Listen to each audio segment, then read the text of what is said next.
Assalamualaikum warahmatullahi wabarakatuh. Perkenalkan, nama saya Anissa Sifa Amala, NIM 3040210049, Fakultas Ekonomi Prodi SI Manajemen. Saya di sini memenuhi tugas dari dosen saya, yaitu menjelaskan akad ijarah dalam hukum Islam.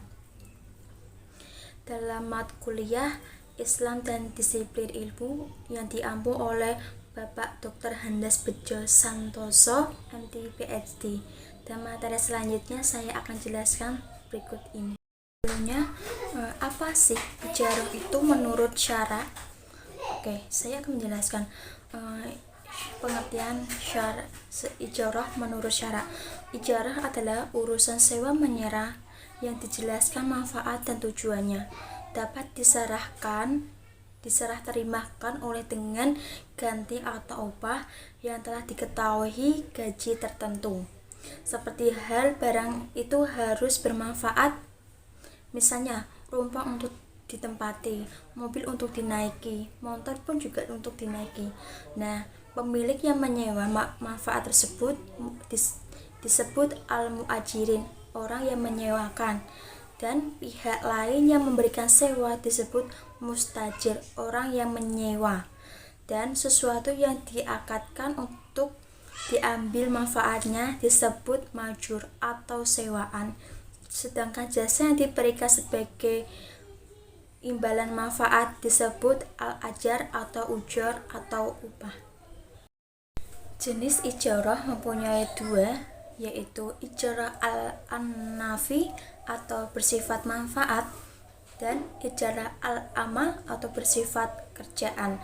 Nah, di sini yang bersifat al-nafi atau bersifat manfaat, ijarah bersifat manfaat disebut sewa menyewa. Dalam ijarah sebagai bagian pertama ini, objek akadnya adalah manfaat dari suatu benda, misalnya toko, kendaraan, sewa menyewa rumah, perhiasan, kontrakan, dan lain-lain. Nah, al-ijarah al-amal bersifat pekerjaan. Dengan cara ini mempekerjakan seseorang untuk melakukan sesuatu pekerjaan. Ijarah ini dibolehkan seperti buruh bangunan, tukang jahit, dan lain-lain. Dengan ijarah bersifat kelompok atau saling serikatan. Selanjutnya yaitu dasar syariah ijarah memiliki 3, yaitu Al-Quran, hadis, dan ijma'.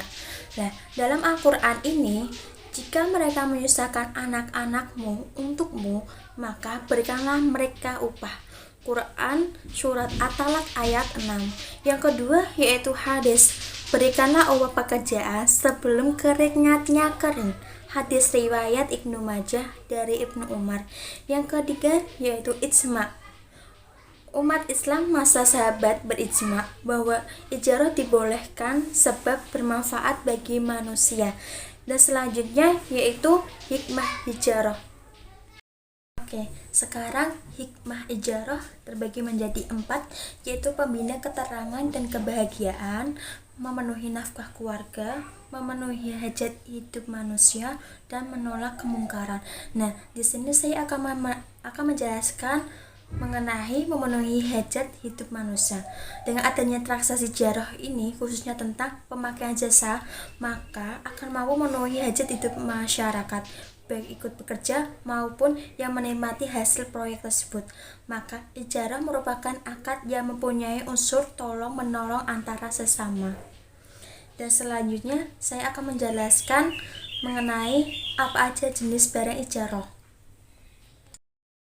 Apa aja jenis barang ijarah sih? Jenis barang ijarah ini yang ke-1 yaitu barang modal, meliputi aset tetap, bangunan, gedung, dan kantor, dan ruko. Yang kedua yaitu barang produk, yaitu mesin, alat-alat, dan lain-lainnya. Yang ketiga yaitu barang kendaraan atau transportasi yang meliputi daratan, lautan, dan udara. Yang keempat, jasa untuk membayar ongkos, meliputi tenaga kerja, tenaga kuliah, dan lain-lain. Selanjutnya, saya akan menjelaskan skema ijarah. Oke, yang selanjutnya yaitu skema ijarah. Skema ijarah ini ya, nasabah mengajukan pembiayaan ijarah ke bank syariah. Nah, bank syariah kemudian memberikan penyewaan barang yang diinginkan oleh nasabah sebagai objek ijarah atau tarif ijarah. Nah, setelah tercapai kesepakatan antara bank nasabah dengan bank mengenai barang objek ijarah ini, dan biaya pemeliharanya, maka akan ijarah ditandatangani. Nasabah diwajibkan menyerahkan jaminan yang dimiliki. Nah, bank menyerahkan objek ijarah kepada nasabah sesuai akad yang disepakati sebelumnya. Setelah periode ijarah berakhir, nasabah mengembalikan objek ijarah tersebut kepada bank. Nah, bila bank memberikan objek ijarah tersebut dinamakan al-bai'ul wal ijarah. Nah, setelah periode ijarah berakhir, objek ijarah tersebut disimpan oleh bank sebagai aset yang dapat disewakan kembali. Nah, bila bank menyewakan objek ijarah tersebut dinamakan al-ijarah wal ijarah atau ijarah paralel. Nah, setelah periode ijarah berakhir, objek ijarah tersebut dikembalikan oleh bank kepada pemiliknya. Nah, selanjutnya yaitu implementasi keuangan syariah.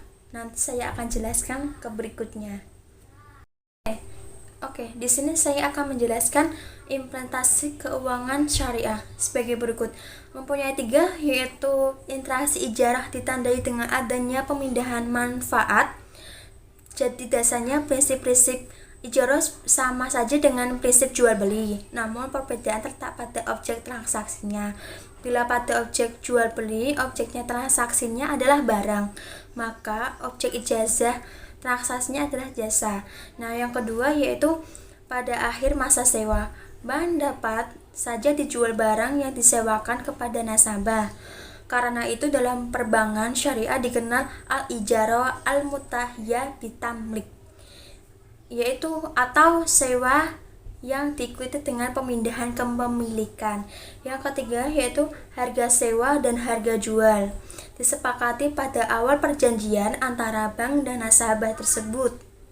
Yang selanjutnya yaitu fatwa.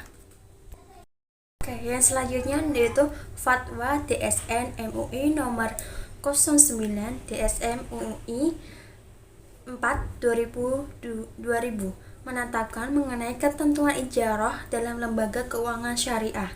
Nah, sebagai berikut. Yang pertama yaitu kewajiban lembaga keuangan syariah sebagai pemberi manfaat barang jasa. Apa aja sih itu? Nah, yaitu menyediakan barang yang disewakan atau jasa yang diberikan, dan menanggung biaya pemeliharaan barang, dan menjamin bila terjadi cacatan pada barang yang disewakan. Yang kedua yaitu kewajiban nasabah sebagai penerima manfaat barang atau jasa. Apa itu? Apa aja itu? Membayar sewa atau upah dan bertanggung jawab untuk menjaga keutuhan barang serta menggunakan sesuai akad atau kontrak. Nah, dan menanggung biaya pemeliharaan barang yang bersifat ringan atau tidak material. Dan jika barang yang disewakan rusak, bukan karena pelanggan dari pengguna yang dibolehkan, juga bukan karena kelalaian pihak yang menerima manfaat dan penjaganya, ia tidak bertanggung jawab atas kerusakan tersebut. Oke teman-teman, begitu yang saya sampaikan tadi. Jika ada tutur kata atau masih logat-logat, mohon maaf. Sekian dari saya. Wassalamualaikum warahmatullahi wabarakatuh.